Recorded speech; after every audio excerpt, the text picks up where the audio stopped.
नमस्कार। हिंदू विधि में अगला प्रश्न अपने हिंदू कौन है और हिंदू विधि किन किन पर लागू होती है। देखिए, ये प्रश्न जो है वो दो अलग अलग पार्ट हैं इसके। पहला पार्ट है हिंदू कौन है, यानी इस विषय में अपने जो बात कर रहे हैं, सब्जेक्ट में हिंदू लॉ में जो बात कर रहे हैं, उस संदर्भ में हिंदू व्यक्ति कौन होगा। जिस हिंदू की बात की जा रही है उसकी परिभाषा या किस व्यक्ति को हिंदू माना जाएगा, इसके संदर्भ में अपने बात करनी कि कौन व्यक्ति हिंदू होगा। और दूसरी बात अपने कर रहे हैं हिंदू विधि का लागू होना, यानी हिंदू विधि ऐसे कौन कौन व्यक्ति हैं इंडियन कंटेक्स्ट में जो हिंदू विधि बनाई गई है, हिंदू लॉज जो बनाए गए हैं, वो किन किन लोगों पर लागू होंगे या हिंदू विधि से कौन कौन लोग शासित होंगे। तो सबसे पहले अपने बात करते हैं कि हिंदू कौन है, हु इज़ हिंदू। सामान्य रूप से अगर बात करें तो किसी एक बात या किसी एक शब्द पर आकर के इस बात को अगर परिभाषित किया जाए कि यह व्यक्ति हिंदू होगा, यह बात पॉसिबल नहीं है। इसके पीछे बहुत से कारण हैं, क्योंकि हिंदू सोसाइटी में हिंदू धर्म को, हिंदू संस्कृति को मानने वाले जो लोग हैं, उनके आस्था, विश्वास, मत मतांतर, रहन सहन, खान पान, पहनावे में, उनकी संस्कृति में इतना विरोधाभास है, इतना अंतर है कि किसी एक बात पर, किसी एक चीज़ को लेकर के यह कहा जाए कि इस बात को मानने वाला, इन चीज़ों का अनुसरण करने वाला, इस पूजा पद्धति में विश्वास करने वाला, इस प्रकार का खान पान या इस प्रकार का पहनावा करने वाला या इस प्रकार की प्रथाओं और परंपराओं को मानने वाला व्यक्ति हिंदू होगा, यह चीज़ संभव नहीं है। क्योंकि इसमें हिंदू संस्कृति में, हिंदू सोसाइटी में इतनी जातिगत व्यवस्था के आधार पर, वर्ण व्यवस्था के आधार पर इतने जातियां हैं, इतने मत मतांतर हैं, इतनी अलग अलग प्रकार की बोलियां, भाषाएं, पहनावा, रहन सहन, इसके अलावा उनकी पूजा पद्धति, कई लोग एकेश्वरवाद में विश्वास करते हैं, कई लोग बहुदेववाद में विश्वास करते हैं, कई लोग मूर्ति पूजा के विरोधी हैं, कई लोग मूर्ति पूजा में विश्वास करते हैं। तो कहने का मतलब ये है कि किसी एक बात पर, किसी एक कार्य प्रणाली पर, किसी एक पूजा पद्धति पर, किसी रहन सहन, खान पान या प्रथाओं और परंपराओं के आधार पर अगर इस बात को लेकर के विचार किया जाए कि यह व्यक्ति हिंदू होगा, तो यह संभव नहीं है। इसलिए स्टडी के हिसाब से, अध्ययन की दृष्टि से अपने इसको कुछ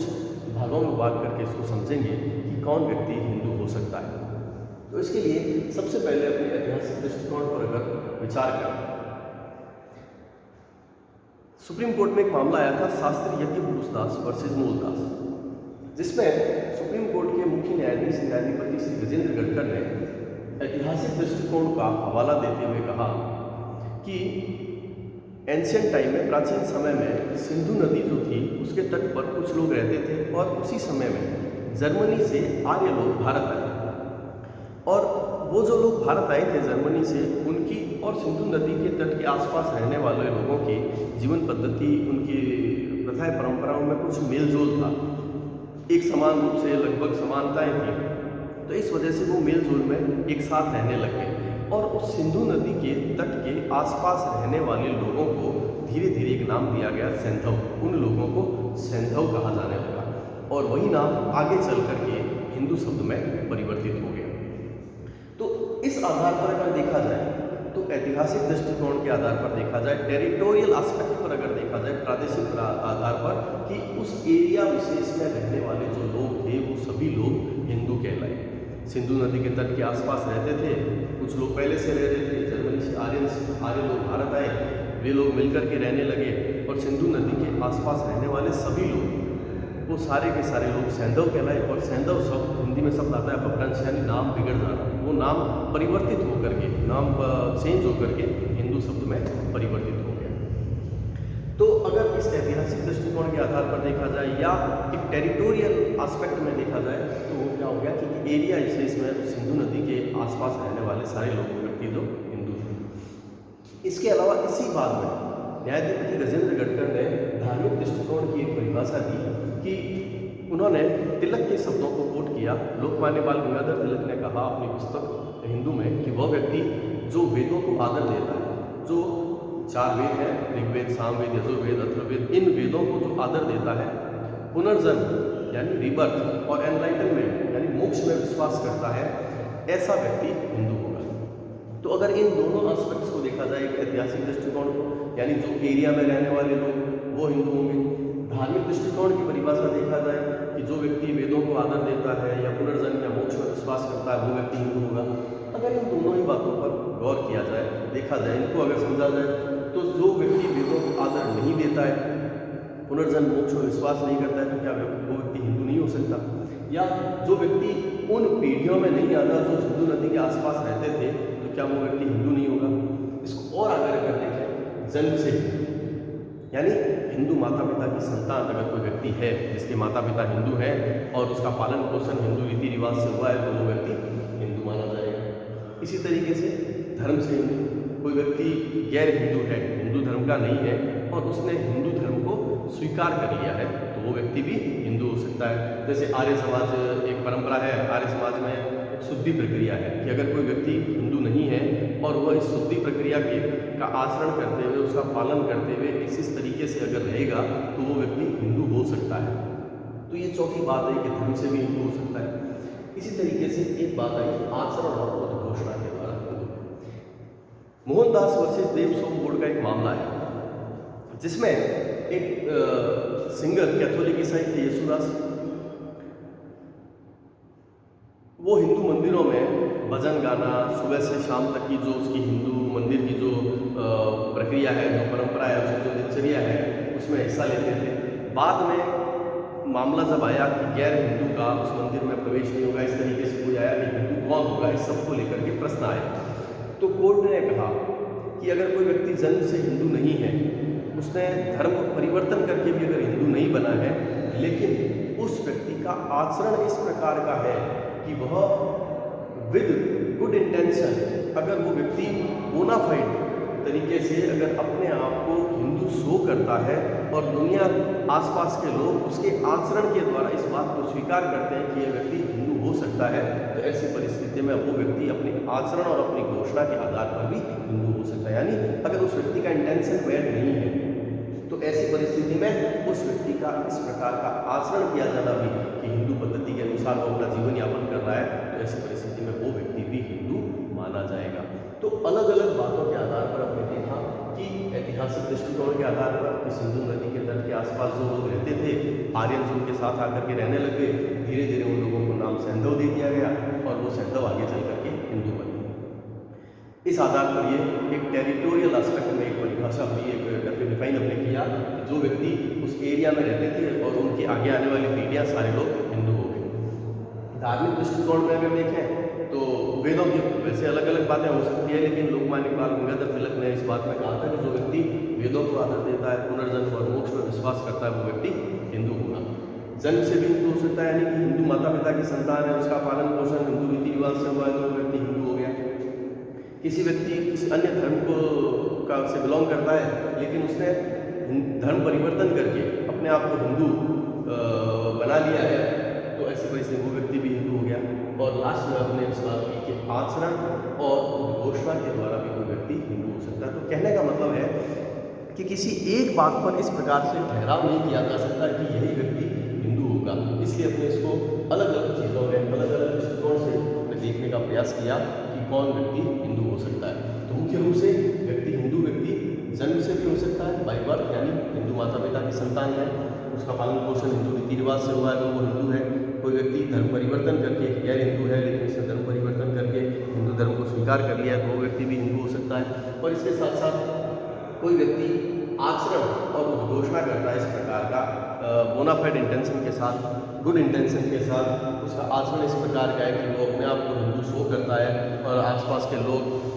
सामाजिक दृष्टिकोण में देखें तो समाज के लोग उस व्यक्ति को हिंदू स्वीकार करते हैं, तो ऐसा व्यक्ति भी हिंदू माना जा सकता है। तो ये सामान्य रूप से अपने परिभाषा हुई कि हिंदू व्यक्ति कौन होगा। इसी तरीके से इस प्रश्न का दूसरा पार्ट करते हैं कि हिंदू विधि किन किन पर लागू होगी।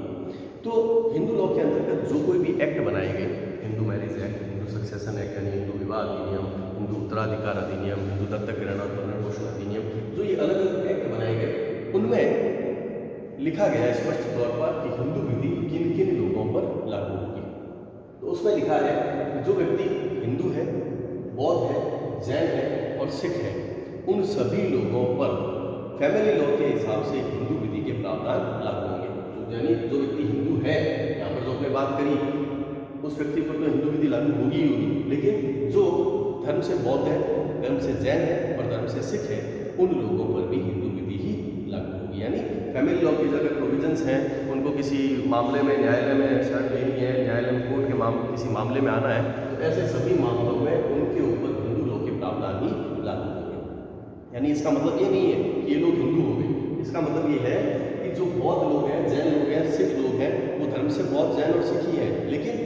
लॉ के संबंध में अगर बात करेंगे तो हिंदू विधि के प्रावधान उनके ऊपर लागू होंगे। इसी तरीके से ब्रह्म समाज, आर्य समाज और प्रार्थना समाज का अनुसरण करने वाले लोग, इन पर भी हिंदू विधि लागू होगी। वीरशैव और लिंगायत जाति के जो लोग हैं, उन पर भी हिंदू विधि के प्रावधान लागू होगा। और इसी तरीके से अनुसूचित आदिम जाति के वे लोग जिन्हें अधिसूचना के द्वारा इनमें शामिल कर लिया गया है, उन लोगों पर भी हिंदू विधि के प्रावधान लागू होंगे। तो ये 4 अलग अलग तरीके से एज पर लॉ के जिन पर हिंदू विधि लागू होगी। मैं एक बार फिर रिपीट कर देता हूँ, हिंदू लोगों पर तो हिंदू विधि लागू होगी, इसके साथ साथ बौद्ध, जैन और सिख लोगों पर भी हिंदू विधि लागू होगी। ब्रह्म समाज, प्रार्थना समाज और आर्य समाज को मानने वाले लोगों पर हिंदू विधि लागू होगी। वीरशैव और लिंगायत जाति के लोगों पर भी हिंदू विधि लागू होगी। अनुसूचित आदिम जाति के लोग जिनको अधिसूचना के द्वारा शामिल कर लिया गया है, उन पर भी हिंदू विधि के प्रावधान लागू होंगे। इसके अलावा नेगेटिव एस्पेक्ट में बात कही कि जो व्यक्ति मुस्लिम है, पारसी है, ईसाई है और यहूदी है, उन लोगों पर हिंदू विधि के प्रावधान लागू नहीं होंगे। तो ये एक बहुत शॉर्ट और छोटा सा प्रश्न है कि हिंदू कौन है और हिंदू विधि किस पर लागू होगी। मैं एक बार इन शॉर्ट रिपीट कर देता हूँ कि हिंदू कौन है। हिंदू शब्द को डिफाइन करने की अगर बात की जाए तो इसको पूर्ण रूप से परिभाषित नहीं किया जा सकता कि किसी एक बात, किसी एक भाव को मानने वाला या इस प्रकार के ये लोग आचरण करने वाले, इस प्रकार के मत मतांतर या इस प्रकार की सभ्यता को मानने वाले, इस प्रकार के रहन सहन खान पान करने वाले या इस प्रकार की आस्था और विश्वास रखने वाले ये लोग हिंदू होंगे। तो इसको अपने अध्ययन की दृष्टि से इसको अलग अलग दृष्टिकोण से देखा। सबसे पहला ऐतिहासिक दृष्टिकोण, जिसमें आपने एक केस लॉज की बात करी कि शास्त्री यज्ञपुरुष दास वर्सेस मूलदास के मामले में सुप्रीम कोर्ट के न्यायाधिपति ने कहा कि जर्मनी से आर्य लोग आर्यवर्त भारत जो कोई भी वो एरिया था सिंधु नदी के तट के आसपास आए। उस वक्त में सिंधु नदी के आसपास कुछ लोग रह रहे थे, दोनों की संस्कृति में मेलजोल लगा, साथ में रहने लगे। उन लोगों को धीरे धीरे सैंधव कहा जाने लगा और यही सैंधव शब्द आगे चल करके हिंदू शब्द में परिवर्तित हो गया। इसी तरीके से धार्मिक दृष्टिकोण में अलग अलग बातें हो सकती है, लेकिन लोकमान्य बाल गंगाधर तिलक ने अपने शब्दों में कहा था कि जो व्यक्ति वेदों को आदर देता है, पुनर्जन्म और मोक्ष पर विश्वास करता है, वो व्यक्ति हिंदू होगा। लेकिन इन्हीं बातों पर अगर ठहरा जाए तो इसमें अंतर आ सकता है। इन बातों को नहीं मानने वाले लोग भी आ सकते हैं, कोई व्यक्ति नास्तिक भी हो सकता है, कोई व्यक्ति वेदों को बारे में जानकारी नहीं रखता, तो इसका मतलब क्या वो व्यक्ति हिंदू नहीं होगा। तो इसी तरीके से भाई बार हिंदू माता पिता की संतान जिसके माता पिता हिंदू हैं और उसका पालन पोषण हिंदू रीति रिवाज से हुआ है। कोई व्यक्ति अन्य धर्म से था लेकिन उसने धर्म परिवर्तन करके अपने आप को हिंदू धर्म में स्वीकार कर लिया, उसकी तरफ से आचरण करने लग गया, तो वो व्यक्ति भी हिंदू होगा। और बहुत आगे चल करके एक बात कहेगी बहुत स्पष्ट तौर पर कि जो व्यक्ति गुड इंटेंशन के साथ अगर इस प्रकार का आचरण करता है कि वो व्यक्ति अपने आप को हिंदू शो करता है, हिंदू दिनचर्या क्रियाकलाप के तरीके से आचरण करता है, तो वैसा व्यक्ति भी अपनी उद्घोषणा और अपने आचरण के आधार पर भी हिंदू हो सकता है। तो इस प्रकार से ये व्यक्ति हिंदू हो सकता है। यानी कि इसको किसी एक बात पर अपने ठहराव नहीं कर सकते, अलग अलग एस्पेक्ट में देखा जाएगा। व्यक्ति हिंदू जन्म से भी हो सकता है, धर्म से भी हो सकता है और अपने आचरण और घोषणा के द्वारा भी व्यक्ति हिंदू हो सकता है। इसके बाद हमने बात करी हिंदू विधि किन किन पर लागू होगी। तो जो व्यक्ति हिंदू है धर्म से उस पर तो लागू होगी, उसके साथ साथ बौद्ध धर्म और जैन धर्म और सिख धर्म के अनुयायियों पर भी हिंदू विधि के प्रावधान ही लागू होंगे। ब्रह्म समाज, प्रार्थना समाज और आर्य समाज को मानने वाले लोग, वीरशैव और लिंगायत जाति के लोग और अनुसूचित आदिम जाति के लोग जिनको अधिसूचना के द्वारा शामिल कर लिया गया है, उन पर भी हिंदू विधि के प्रावधान लागू होंगे। इसके साथ साथ नेगेटिव एस्पेक्ट में एक बात कहेगी कि मुस्लिम, पारसी, ईसाई और यहूदी लोगों पर हिंदू विधि के प्रावधान लागू नहीं होंगे। तो ये आपके बहुत छोटा सा एक प्रश्न है, हिंदू कौन है और हिंदू विधि किन पर लागू